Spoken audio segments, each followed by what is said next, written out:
اعوذ باللہ من الشیطان الرجیم پناہ مانگتا ہوں میں اللہ کی شیطان مردود سے۔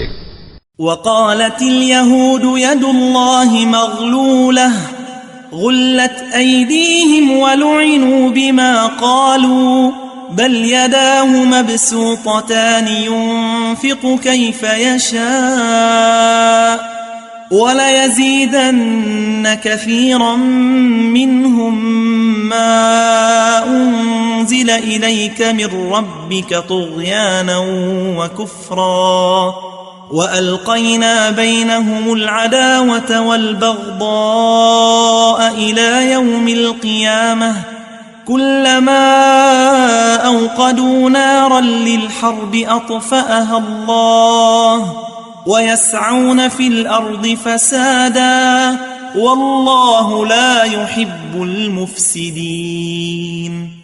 اور یہود کہتے ہیں کہ اللہ کا ہاتھ بندھا ہوا ہے، یعنی اللہ بخیل ہے، انہی کے ہاتھ باندھے جائیں اور ایسا کہنے کے سبب ان پر لعنت ہو۔